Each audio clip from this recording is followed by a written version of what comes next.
Hello and welcome to Nerdarchy. For nerds, by nerds, I'm Nerdicus Dave.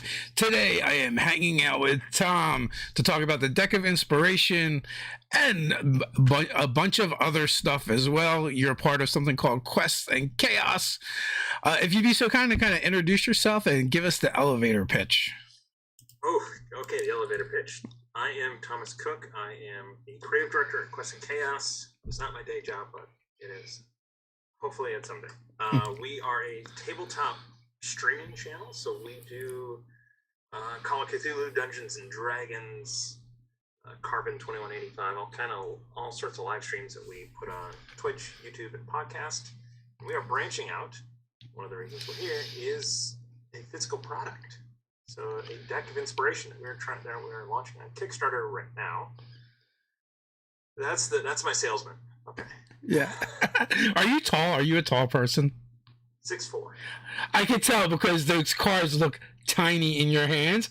And like when you have people on a stream like this, like everybody's this big. So, it's so weird to meet people in person because I'm kind of short. I'm only like 5'7", 5'8".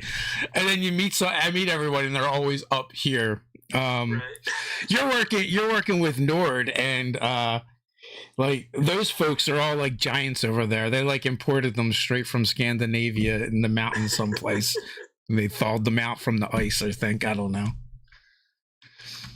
Yeah. And they brought their beards with them. They did bring their beards with them. Whenever I'm around Nord games, I don't have a beard. Yeah, Chris is like, I'm the small one in my family. The run. As always, folks, there are links in the description so you can go check out Thomas all across the interwebs and check out that Kickstarter. I feel morally obligated to mention we also have one going on for the Mageforge, so you can check those out in the description. So, how are you doing today? I'm good. I think I've almost forgotten that I'm running a Kickstarter, which probably isn't good for for the actual Kickstarter. There's something to be said for that because I know, like, having run the first one, like, I spent way too much time just hitting refresh. And this one for us has been moving a little bit slower, so I've been a lot more chill with it. And I'm like, what? I'm just not going to keep checking it because anyone that has run a couple Kickstarters, one of the things you realize is those numbers go up, but they also sometimes go down, and it's very demoralizing to see that live. So it's like better if you just kind of do check-ins, I think, for your mental health. We do on our streams. For our Patreon members, we do an after dark show. So after we do a stream, we cut the stream and then we start rolling just on our I guess adrenaline come down. The endorphins are over. You're not on anymore, and we just kind of talk about the game. Sometimes we talk about game mechanics, all weird stuff. But we put those unlisted on YouTube only for patrons. And then every quarter or every half year, I don't know which, we push them, publish them. Yeah. And I forgot to turn off the send notifications and published 60 videos in like 5 minutes. I can tell you people don't like when you do that. Yeah, and our subscriber numbers dropped. Yeah. It was significant and noticeable, and we're still trying to catch up.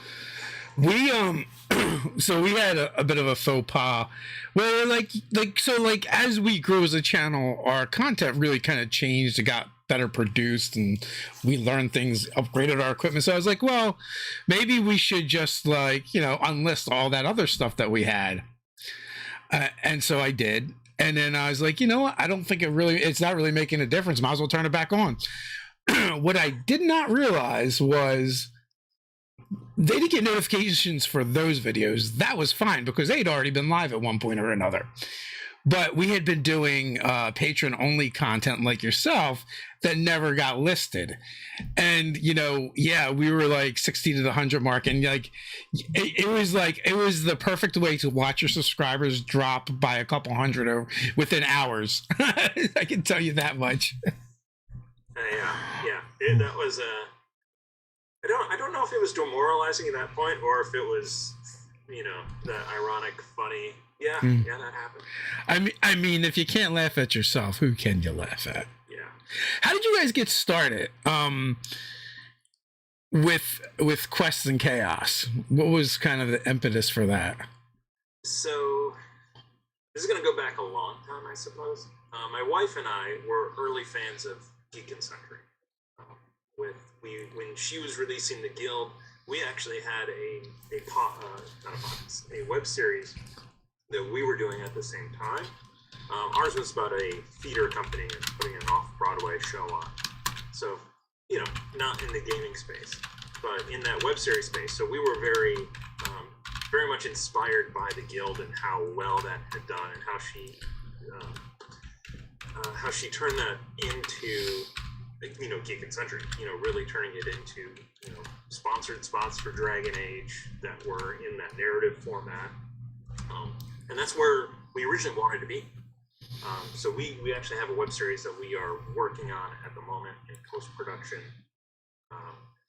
But a lot of the stuff that we wanted to do was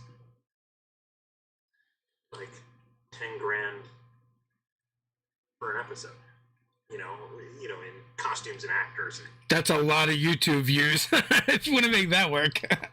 Yeah. So that's, we want to do narrative content, but we ended up, slowly grinding away and still writing and producing all this other stuff, as our day jobs are in video production. So it's, 24/7 working on stuff like this. Yeah. But I saw Critical Role Campaign 2. Like, I actually saw it. I tried to listen to the first campaign. I think I'm only 30 episodes in. But Campaign 2, I saw it. And I was like, wow, that's A, it's great, and B, it's nothing technically we couldn't do. As video production people with cameras and lights and everything else. So we quickly just kind of shifted and said, hey, let's live. You shoot it, you're done, and it's out, and there's no post-production. But you're not waiting on sound effects, you're not waiting on the score, it's out and done. So that's when we launched with a couple of D&D campaigns to really kind of set the stage into where we are now. Post-pandemic, we've moved into an actual studio space. It's small, but it's okay. And we're looking to move into a bigger one and really get into a lot, to really push that other content that we wanted. I mean, the studio space is a big deal and not easy. Like, there's another streaming company, Devil's Luck Gaming, that used to live in New York, and they were like in this tiny apartment, and they actually moved from New York down to New Jersey, not too far from where we filmed, like probably within walking distance. And they went from paying an outrageous amount for a small space to paying, right around the same for, I think it's like a 3,000, 4,000 square foot house. And they've taken the basement, which was unfinished, and turned it into a bunch of sets. So it's like, sometimes like the backdrop is like a pirate ship that they're playing their game on, or the Feywild or whatever. So you can do a lot of cool things when you have space. Yeah, exactly. Especially when we're at the end of a stream and we are looking to raid somebody, and you just stuff like that, like Devil's Luck Gaming, it just pops out. Yeah. It's like, wow, that is unique and different. It's not people on a webcam. So that me physically, that's what I tend to go to, just when looking for a stream. Yeah, their thing is like doing their games all in cosplay and stuff. I don't know if you're familiar with them or not. Absolutely. Yeah. So you said you have a bunch of like actors that play in your games. Do they also dress up for the roles? We no. we had one player really get into it and dress up. This was Call of Cthulhu, so it wasn't like armor and everything, but she was really into that aspect, but nobody else was. It was, I think that's one of those, what's your day job versus Yeah. having fun around a table. There's been a couple times, like for streams, we did a game called Dungeons and Delving, and the concept was it's a reality show of different adventurers, and they would do dungeon runs, and then like there would be an audience that would call in and vote, and then like depending on how fast you would achieve objectives, there was like a ranking and scoring system. So the character I was playing was actually trying to sign up for a cooking show, but his rival switched out the application, so he ended up in Dungeons and Delving instead. So like, I picked up like a chef jacket and hat to wear for that. And then I had another barbarian that was terrified of having his brain eaten because that was a thing that was going on in the city. So he grabbed a pot from one of the kitchens that he would frequent and would wear that over his head to protect his brain. So every once in a while, my wife would be like, "Where's my pot at?" Because that's like the extent of me dressing up for games. Yeah, we do the Halloween episodes. Yeah. Where we sometimes we dress up. I did Matt Mercer just because that was it's easy to grab a wig and a vest and a couple of wrist things and. Man, I wouldn't be surprised if they started selling that costume themselves before too long. Oh yeah. You can get your own, giant flask.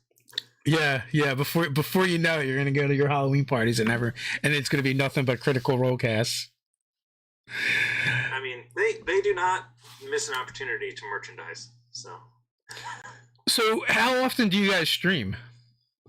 We stream in normal non-pandemic times. Yeah. We stream Monday and Tuesday D&D, Saturday Call of Cthulhu, and occasionally we'll throw in a board game or something like that. We are, I believe, slowly getting back into that. Yeah, and we're getting closer. I mean, I think everyone at this point, everyone that wants to be vaccinated in this country anyway is. At this point, it's a choice. But this Omicron, Decepticons are everywhere, has been annoying. Yeah, I don't know. From my perspective, we're not going to get out of this pandemic until we stop treating it like a pandemic. Obviously, get vaccinated. Yeah. But we need to stop testing people that aren't symptomatic. It's just like there's just too much testing, in my opinion. Yeah. You test more, the numbers go up. No. Well, I mean, it is true. Yeah. But at the same time, it's so when I work at a studio, we test every single day. So we're running 40 tests every single day. Yeah, I mean the COVID-0 thing is like is a fairy tale. It's not going to happen. My whole house, it was just run through it, and we're all vaccinated and boosted. Everyone's going at this point. Everyone's going to get it, and the smart people will be vaccinated as long as they can, right? And there's nothing else we can do about it. So, what is Deck of Inspiration? So the Deck of Inspiration is. The inspiration rules mechanic in 5e is if you do something great at the table, like, role play your character's weaknesses or strengths or something like that, you get an inspiration that you redeem for advantage on a roll. We decided to kind of take that and make a bunch of unique one-time boons instead of just advantage. Right. Part of this came out, the way that we monetize on our channel is people donate bits, and those can be redeemed for adding a d6 or re-rolls. And as we got such a great community out there, sometimes every roll in a game could be made with advantage.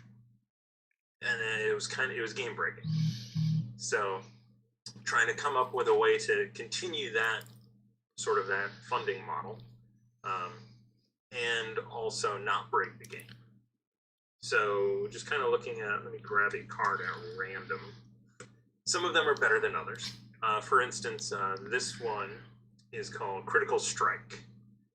You change a regular hit into a critical. And that's, just something that, if you have it, you could play it. Changes the game. So, and it's not just advantage. But you don't, you might get something else that's that lets you get, advantage on wisdom saves for 10 minutes or charisma checks for 10 minutes. Just one-time boons that sort of you use them and they're done. So these were these were already being used in your games. Yeah. And then, so I developed it as a product to make, but also that dual purpose when it was designed. Yeah, I like that. I feel like inspiration and hit dice are really great mechanics that 5e added to D&D that get totally underutilized. I feel like you could do so much more with them. I mean, we even put out a PDF, hit dice to heroics, with other ways to spend your hit dice. Also in our games, like, we don't have a ton of combats, so hit dice aren't really all that useful for the most part. Like, it's not uncommon for us to have only 1 or 2 combats in a session. Everything else is kind of role playing and exploration. And then, so they never get spent. So we're like, but it does seem like a cool mechanic to do other things with, and the same with inspiration. Yeah. What is can you give me an example of something that you could do with that? So I think the fighter can spend hit dice to basically do an action surge that affects their bonus action instead of instead of just a regular action. The rogue might be able to use a non-rogue weapon for a sneak attack, or get a sneak attack opportunity. So we did every class and of the core 12, and they have different applications that they can use by spending their hit dice. Nice. That's a cool mechanic. I'm still. We just launched our second campaign for Chaos Agents. Yeah. Main show, and we haven't had a long rest yet. So I'm still trying to figure out if I want to use sort of the optional rules of slow healing, where you have to spend your hit dice on a long rest. I don't know. I'm not quite sure yet. With D&D 5e can get very, I fall 400 feet off of a cliff, but I slept it off, so I'm fine. Yeah. Well, those parts can be weird and but there's so much of the game that's hand wavy already, so I don't really worry about that stuff too much. I guess it's that versus ease of play, right? You can either have it really complicated, or you can have a new person just jump in and be able to figure it out. And some of those aspects kind of are like a video game where you just, heal right away. From, fighting all of this time versus you're hit with an arrow and it's sticking out of you. Yeah. One is way more exciting than the other. Yeah. You used, 6 points of energy blocking that arrow from hitting you. So was there a methodology to coming up with the deck of inspiration and the different cards?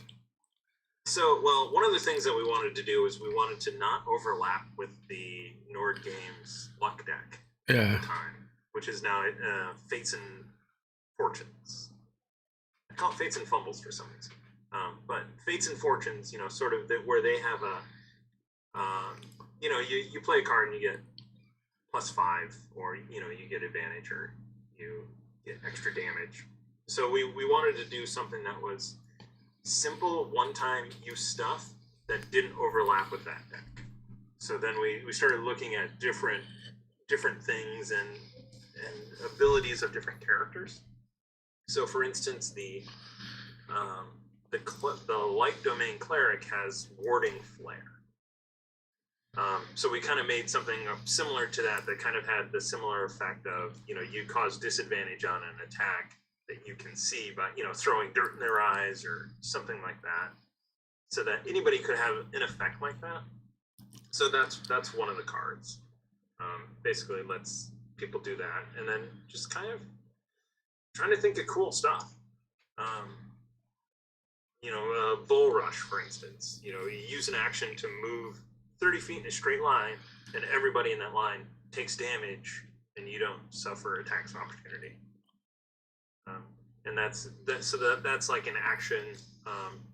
In the higher level decks, this uses a move action instead of a regular action, and in later decks it lets you kind of run around the field. So the decks are tiered. Yeah, so the decks are tiered with four four play decks, and then one of our things that we want to do that's locked on the Kickstarter is a deck of uninspiration, where if people do something that they think deserves a little bit of chaos, they draw a card from the deck, and it's going to affect everyone at the table. PC, NPC, bad guy. It might be a mass heat metal spell goes off, and everybody's metal weapons get hot, or just something weird and chaotic that affects everyone. That's a weird deck, but the other ones are all like good stuff. Well, the one kind of feels like Overrun from 3rd edition. It was just used to be I don't remember if it was a feat or if it was a move you could do, but then you could take like the feat tree and be really good at it. Yeah, I mean, 3rd edition was a lot of fun. You had stuff like Great Cleave, where you just, if you're surrounded by goblins, you can take them out. It might take one of those goblins. There was Mongoose Publishing put out a supplement, and there was a fighter prestige class, and I think like the top tier ability was called Killing Machine, and it was cleave, but you could take a 5-foot step, and as long as you kept killing things, you kept cleaving things. There's definitely some ridiculousness in 3rd edition. Control in that. Well, I mean, we always like to pull out the epic level handbook for the DCs, and it's like, what is it, like a DC 80 to swim up a waterfall, or a DC 120 escape artist to slip through a wall of force. Oh yeah. So some of our favorites. Most campaigns that I've ever been in stay in the 1 to 10 range. Yeah. Oh, we've never actually. We would just longingly look at the epic level handbook. We never actually got to use it. Gotcha. Yeah, actually, I did play a campaign. Mongoose Publishing, Drow Wars. We did. That was 3 books. It was 1 to 10, 11 to 20, and 20 to 30, and we played all of it over 3 years, and it was really a fantastic campaign. And those epic level things it was a lot of fun. We started like our gaming group that kind of like would kind of like spin off Nerdarchy started in my early 20s, and it wasn't until like we played 5e for like 5 years that we finally took a campaign from 1st level to 20. Like all of our campaigns would always die out, probably in the 7 to 10 level range. Do you find yourself which side of the screen do you enjoy being on? I'm a lot more nervous behind the DM screen. That's for sure. I like playing. I really like playing. But there's a certain sense of storytelling and world building that I really do enjoy. From the DM perspective. Obviously it goes to crap as soon as the players get involved. Normally, yeah. But it's still fun to be able to do, to build all of that stuff. Chaos Agents. So campaign 2, I had written a prequel to one of our web series that we're working on, and it was basically you are hired as unknown people to be spies and kind of counteract a coup that has happened. And the PCs that the players made were not subtle. They would not be undercover spies in any sense of the imagination. So that whole campaign, I was like, you know what, I'll just put that over here, because they really want to play these characters. So I'll make something else up. And it ended up being a murder mystery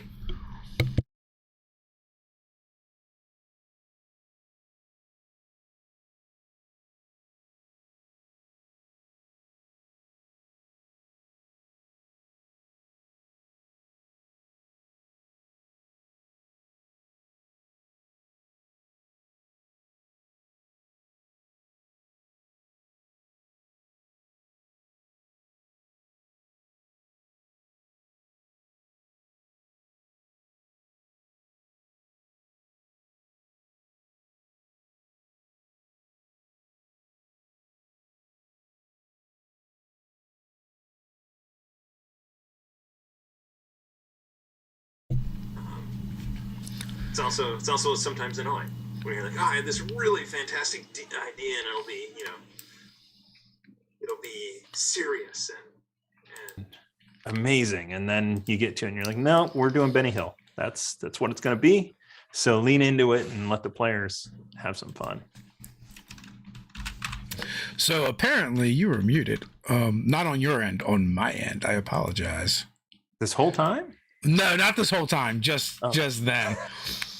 I had put a cough drop on my mouth, and so people didn't have to listen to that.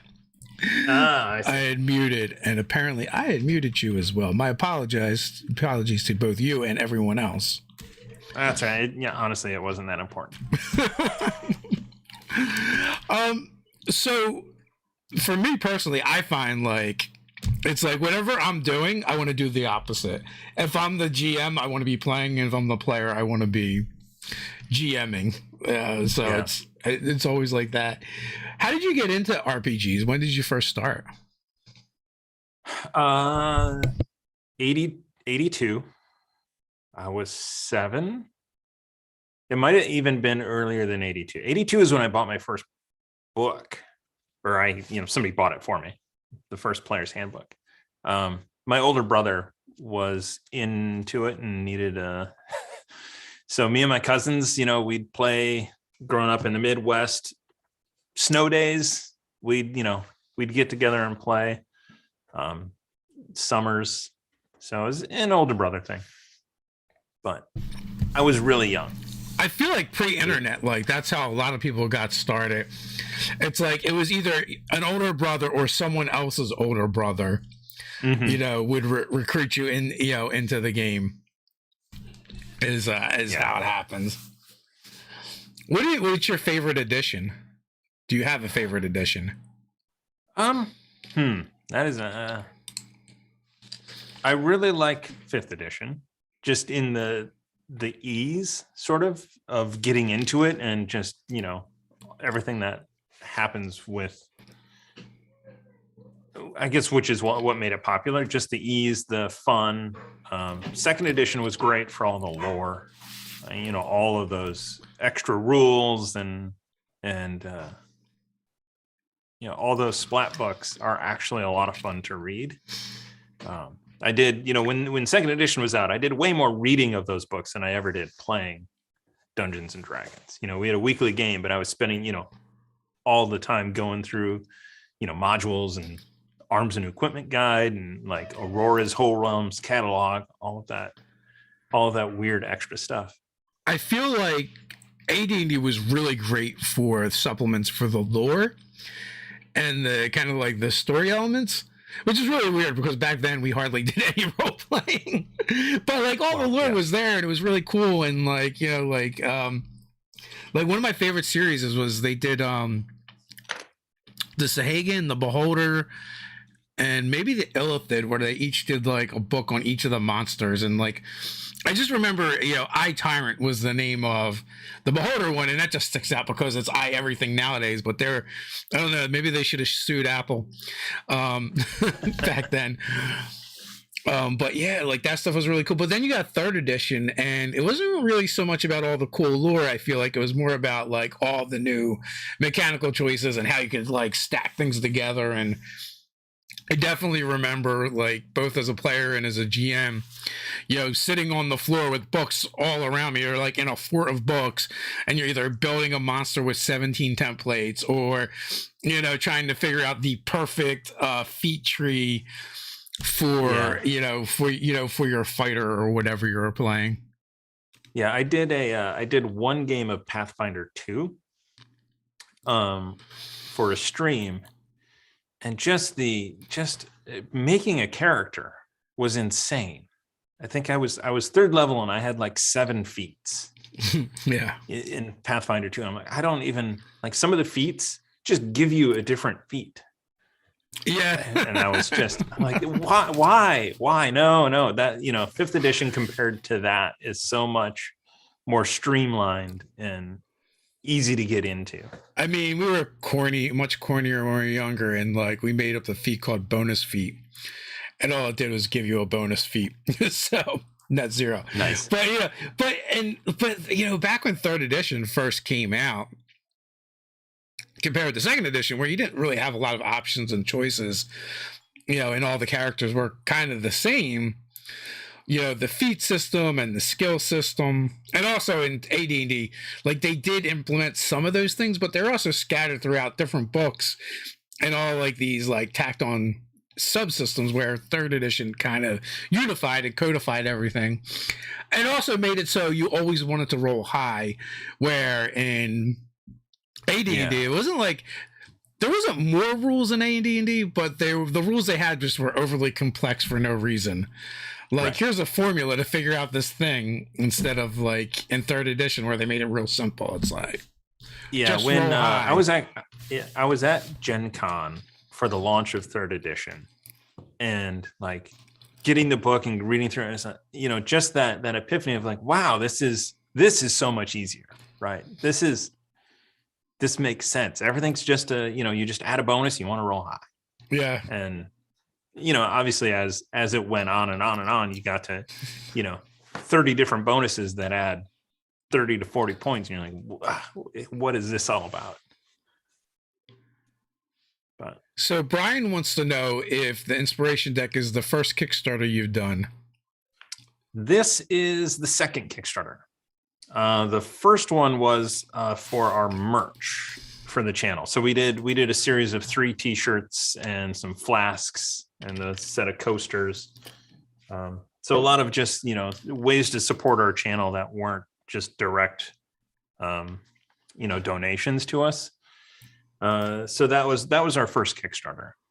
It was, it wasn't a product like this is, something that we hope to be mass market. It was geared towards our community mostly. But that it did give you the opportunity to cut your teeth on Kickstarter. Yeah, and to see that, that percentage at the end go away. Yeah. You're like, oh, buy money. But, we're excited about that, but also like, I guess maybe probably for your first Kickstarter, there's probably was a bit of a hindrance with using Kickstarter itself, because what you did was very community driven. Mm-hmm. But I've found using Kickstarter, a lot of the pledges that come in are from people that don't know who you are, and if you have a community driven product, there's a good chance that they're not going to be interested in that, so you don't get the full benefit of being on Kickstarter. Where if it's a more generic product, or a product that has more utility like what you're doing now, you're going to see a lot of people get exposed to you for the very first time. Yeah, which is that's great for us. That's what we want for sure. The first pledges that were coming in, I recognized half the names, and then, our core community, obviously stepped up and joined in pretty shortly. But, the first batch, I was like, wow, I don't know these people. Or maybe I didn't know their real names. That's also true, because I know people from their Twitch screen names. Yeah. For the most part. Their aliases, their avatars. Yeah. One day we'll all just have avatars and virtually live online. I think, isn't that what Zuckerberg's trying to do? Trying to. At that point, I hope to live in a cabin in the woods and just go the other way. Yeah. Be a hermit. Yeah. So do you have a reoccurring cast, or do you mix it up? So we have reoccurring, I guess, shows. So for the most part, we've got 14 different cast people that play in different shows.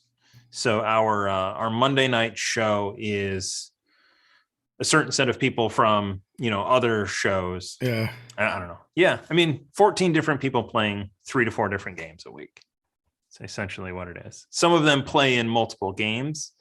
I'm a player in one, and I DM one, and vice versa with some of the other people.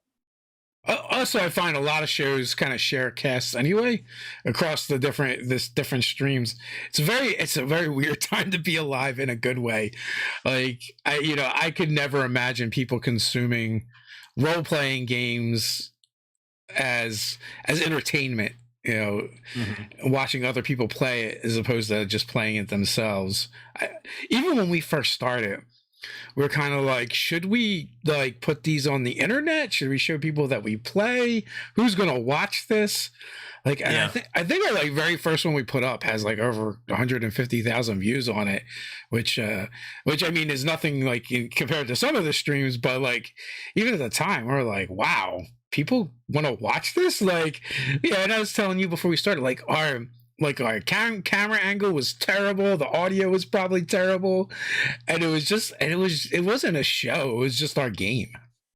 Mhm. And When people watched it. when I was running Horde of the Dragon Queen, I was watching the Dice Stormers, which has Ben Loomis from Sirenscape, and their episodes had 30,000 views and 50,000 views. I'm like, okay, so that's really good, and people wise, they were really entertaining group to watch. But production value was like it was a sheet blocking off their kitchen. Yeah. But the people were great, and it was interesting, and I was learning about how I want to run the game, that module. So that was also an early sort of influence for actually getting into streaming actual games. Now, how do you guys deal with the fact that the space is getting kind of crowded? Like sometimes it feels like there's more streamers than there are people to consume streams, and the big problem is streams are long, right? It's like each one is like 1 or 2 movies per episode, kind of. It's tough. I mean, it really is tough. There are.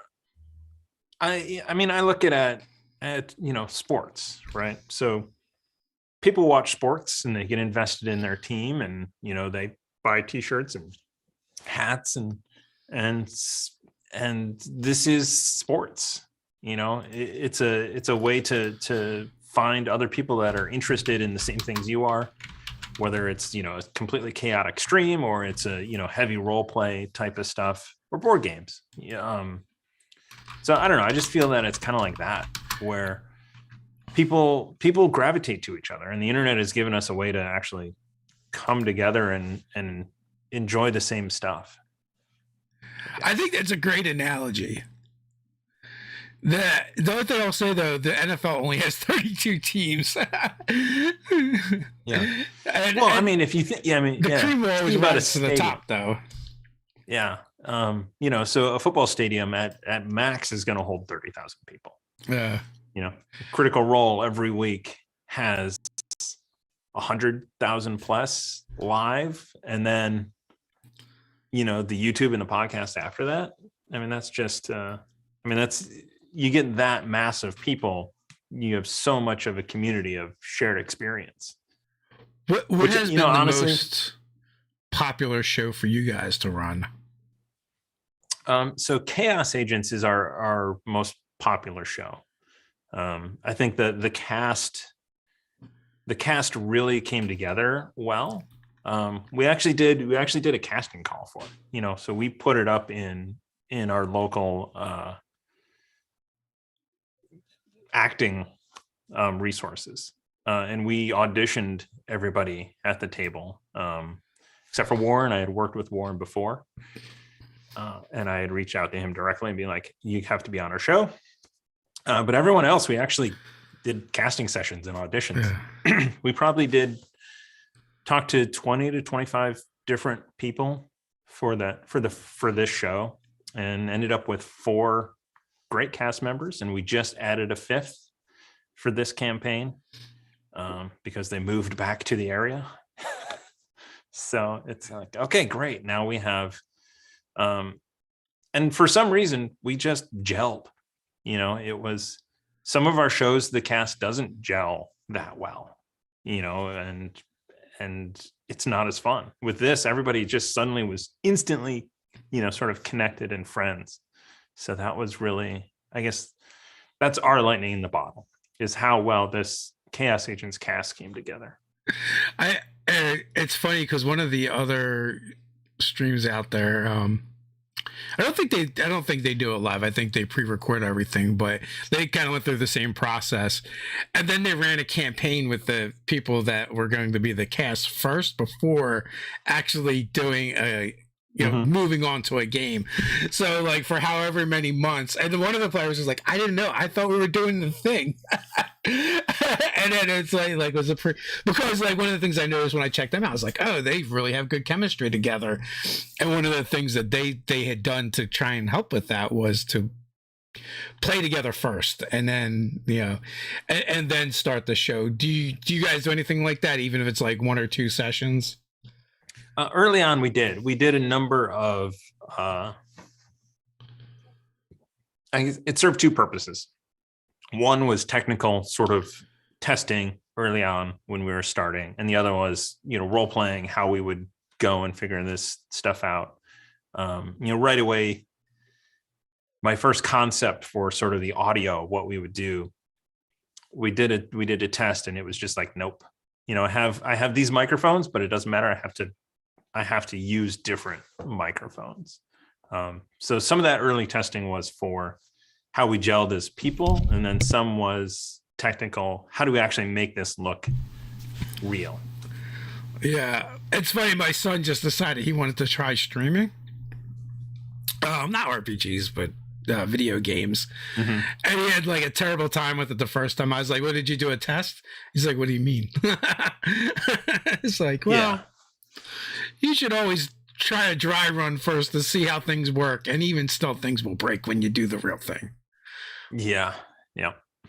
It's I mean, I've done let's see, this is all going on 400, and we've did these before, so I've done probably well over 600 of these. And even there in this show, there was a technical thing that happened. It was totally my fault. And it's just like, it doesn't matter how often you do the thing, things will come up. Sometimes it will be just a mistake someone makes, or something new and you have no idea why it happened, or your streaming software decided that it's just going to do its own thing that day. Who knows? Yeah, it can get weird. With us changing shows, that's where we kind of get into what works on Monday doesn't work on Tuesday. And you're just like, well, we did it yesterday and nothing changed. Why now doesn't it work? And then you find, oh yeah, the tint setting decided to reset itself on all the cameras. Well, okay, that's why everybody, is green. I'm like, okay. The Martians did it. Brian wants to know, you mentioned being nervous, being behind the DM screen. Is there a lot of pressure to stream a certain way? Yeah, I mean, I want to not say a lot, but I do. I want to get through thoughts without pausing. I don't. I have let my players know that if I do pause, don't jump in, right? So that, those are just quirks that I have trying to get my thoughts from my brain out of my mouth, which is hard to do sometimes. I actually would say the pausing of all the ticks is the best one. Because well, yes, we have a habit of saying a lot, and even our own audience will make fun of us and be like, we should turn it into a drinking game every time they say and then someone is like, no, don't, you'll die. Yeah. I have a problem with, as a writer, you write something, and then when I try to say it, half of it comes out, half of it doesn't. So on the premiere that we had on Tuesday, the first episode, I actually I've got a big TV behind this camera, and I just in PowerPoint just read it because I wanted to get specific points out and not forget to describe, the market or describe the area of town that they're in. And if I was just role playing it, I might forget details. And that's just things that happen to me. I forgot a whole bunch of names. They're pretty common for most people. That's why many people do use teleprompters, because it puts it right there. You've already kind of put in the work into crafting the words, and now you can use them. Yeah. And having it up there is a lot better than like down on my laptop here where I'm not, even looking at the camera. Yeah, I mean, we've tried to figure out doing that in different ways, but we just haven't figured out what the way to do it with our setup, with the way we shoot. And also because we don't have an actual studio. Our studio space is Ted's basement, that we've carved out a little piece of.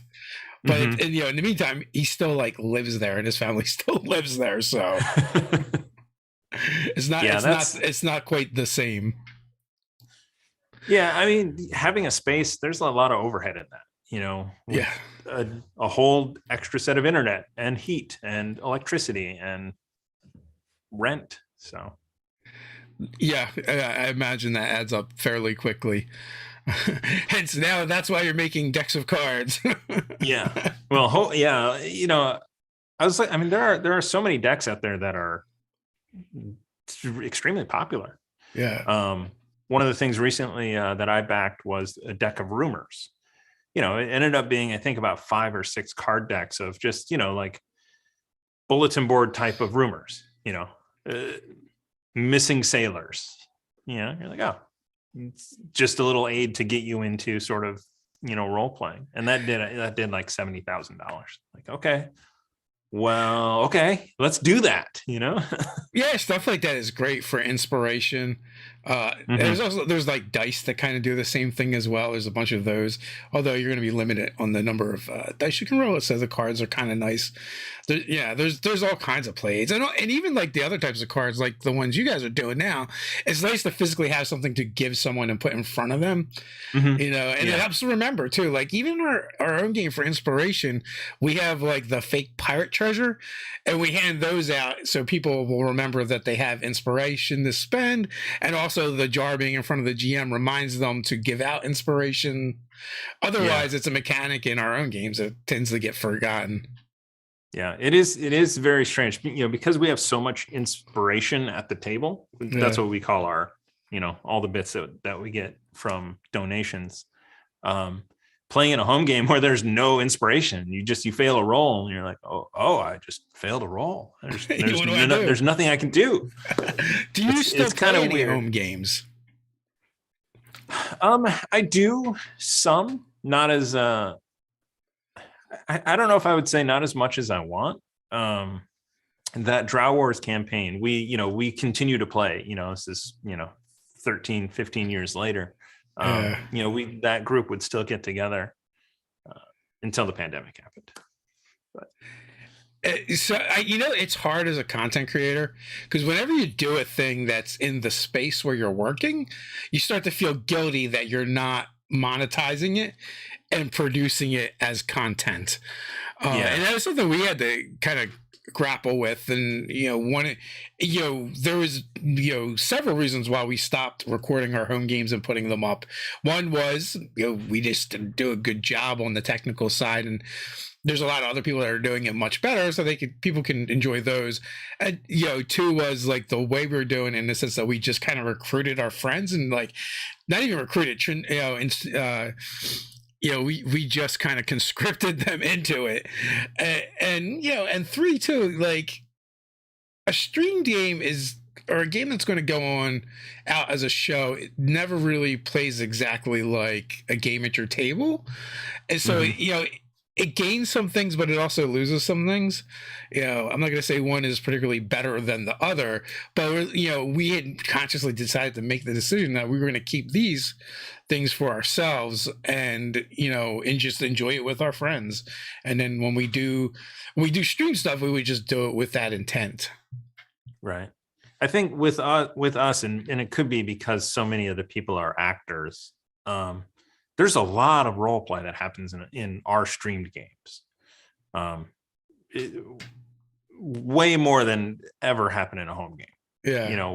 We're not going to have those in-depth character conversations that last for 20 minutes. We had one of the big moments in our first campaign was this tension, this will they won't they tension between two of the characters. And then we had that 30-minute conversation where they went through all of those feelings of, yes, but no. And then I'm like, and a bear attacks you, because I'm just like, okay, it's been a half hour. Something's got to happen. Yeah, for sure. Quick reminder, folks, links are in the description to check out Tom and the Decks of Inspiration, as well as the Nerdarchy Kickstarter. You can check all those things out as a quick reminder, and also check out all the things that Tom is doing. I got a question for you, Dave. How many artists do you have working on Mageforge? So currently we've got 3 with the 4th in the wings. Okay. So we started with 1, kind of like moving through, and then honestly we need the funds in order to pay the artists. That's like the big thing, right? Yeah. So yeah, that I guess that's one good thing about this is that there's some content to be developed for the later decks, and especially things that are unlocked. But if we had to, in 1 month we got to go to the printer, we could nail that, because there's not each card doesn't have separate artwork. Yeah, so all like the magic items are done basically, and most of them actually do have art, but it's art we used previously, and we want to upgrade the art. Like, we want to, the art that we had used previously just isn't as good as the stuff we're having produced now. So we want it to look as pretty as it can possibly look. Yeah.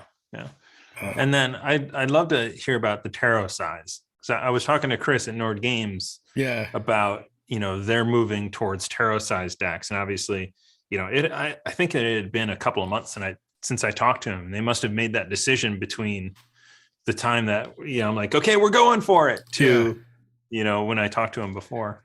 I think it really depends on what you're doing, for one. But like for us, one of the decisions were, because we kicked around doing regular size cards and doing a bunch of decks, and then and ultimately we landed on we're going to just do 1 deck and the tarot size cards, because we're like commissioning all this like really cool expensive art. We want people to see it, and also it just gives them us more room to work with for the text. So one side will just be the art and the other side will just be the text. So nice. You can just hold it up like, you find this, they say, a picture is worth 1,000 words, right? So you can just show them the thing that they found even before you give them the card, and then they know what it does, so they have an idea. So that's why we went with the tarot size cards. Okay. Yeah. I definitely wanted to make sure that these were readable for people north of 40. Yeah, for sure. Text size, and like, okay, I can only fit this much text on there. Yeah. So otherwise, there are certain cards that I have that I'm just like, there's no way to read this. Yeah, and also like the bigger box comes with a little booklet, so anything we can't fit on the cards or details that we think the cards reference that is important, we can put in there, so that like all the information's there. And also it just kind of looks nice, because it's like almost like how the Uno decks have the 2 stacks. So it'll be a box like that, but with the tarot size cards, and it'll look good on the shelf. So I guess like all of that kind of went into the process. That makes sense. Oh, man. So you guys have some other things that you had kind of talked about before we went live. Is that anything you can talk about now? Yeah. If you remind me what it was. Well, one of the things I was reminded of, because Challenger mentioned that role-playing is why I treat actor-based RPG shows as audio dramas, which is something we were talking about a little bit before we got started. Yeah. So we so one of our cast members had this idea for a separate podcast-only stream, and she ended up running with that, and it's called the Redacted Reports, and it is a Delta Green podcast. So it's part actual play, part radio drama, with sound effects put in post. So people say, when they say we get out of the car, you hear the car door. It's really immersive and great. And, so they'll do a 3-hour session and edit those into 2 episodes, some with, scripted parts up front, and then at the end, and it's really popular. It's taken off, and it's just a great to listen to. Again, the Redacted Reports. Yeah. So for Chaos Agents Campaign 2, I wanted to do something similar to that also didn't require me to put sound effects into a 3-hour stream. So between each episode, we're going to do a sort of a radio play, 10 to 20 minute podcast that serves as a recap for the previous episode and also introduces the other factions that are happening around the PCs. So what are the bad guys doing? Oh, well, are they bad guys? There's different factions that are all in this campaign and this murder mystery that's happening. So those like individual podcasts will be, we'll have sound effects, we'll have acting. There's a whole bunch of people that are actors that aren't in this game. So, bringing them in to do voices and characters. So it's kind of a hybrid between that. We're still going to have the actual play as it is, but then add this extra produced podcast to it. Now, I don't know if we mentioned this, but which people can find in the link tree below, but you stream this live on Twitch, then they go up on YouTube, but then they also go up in podcast format as well, so people can kind of pick how they want to consume the content, whether it's live, whether it's after the fact, or after the fact and just the audio version. Yeah, definitely. I mean, a lot of this stuff, we try and make it so that you can listen to it. There's, we try not to say this is what you get. We would say, you get a glowing blue hammer, and that has sort of, describe it, which is much easier to do when you're looking at it. Yeah. You can just like look at it and describe it and then hand it out. So I'm looking forward to those when they do get here. So, but with you guys all being in the same space, do you think that loses something though? Not like kind of like leaning into the visual in that way, where I feel like a lot of like the talking head type videos, right? You kind of have to rely on the audio more so, because it's just a different atmosphere when people are together at the table than spread out across the world and doing it virtually. It definitely helps just the interaction, because you're not waiting for technical things, or there's always delay in anything, but we're trying to do, we have 3D printers to print terrain so that it's more immersive to watch. I know some people, like when I watch Critical Role, I will mostly listen to the podcast, but if there's a combat that sounds really interesting, I'll watch the combat on YouTube. Just because it's, it helps, I guess, the immersion of the whole thing, especially in combat when there's, it's sort of abstracted anyway. The little bit try and do that too. The little bit of Critical Role I actually watched, I never found the combats to be the interesting part. Just in general, I like the interactions between the players and the cast more so. As soon as the the terrain came out and they rolled initiative, it would put me right to sleep. Yeah. But I just feel like that's D&D, right? Like, it's exciting to do those things, but I don't think it's very exciting to watch those things. I mean, I feel the same way about like, maybe bowling, golf, or baseball, right? They're not as action intense as like hockey, basketball, or football. Right. Yeah. With our Mondays right now, we are doing a show that is Candlekeep Mysteries. So we're actually, taking the anthology of book related adventures and actually just doing a whole campaign through. We're not going to get all the way through, but we're getting through it. And one of the players hates D&D, like absolutely despises everything about it. Yet after every session, he's like, "That was so great. I love this." Cause he's because of the character interaction, there are 2 to 3 sessions with no combat, so it can get very, I think we talked our way out of one whole module, and just didn't fight, even though a couple of us were trying to goad some, we were in Baldur's Gate walking through town, and one of them's an 8-year-old boy, and I play a 16-year-old, and we're just like, I can't believe we won all of that money, and now we have it on us, like trying to get an encounter. and the DM said, you know what? They're looking at 2 small children talking about how much money they have. We're not getting involved in that. That's a trap. That's entrapment for sure. Like, yeah, it's funny because like in games like D&D and RPGs, you need drama, conflict, tension, but that doesn't always have to relate to combat and fighting things necessarily. Yeah.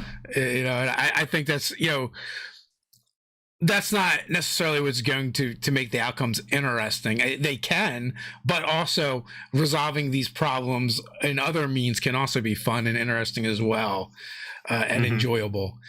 And I feel like because the game has gotten a lot more narrative, we're getting to see a lot more of that, in streams, in the adventures that are being written and put out, and in our own games. Yeah, it's I don't know. It's a great way to spend some time. And, in the old days, before we were streaming, it was an excuse to get together and hang out with friends. And it kind of still is. There's a little bit more pressure to it, but it's still that, we want to sit around this table with friends and have a good time.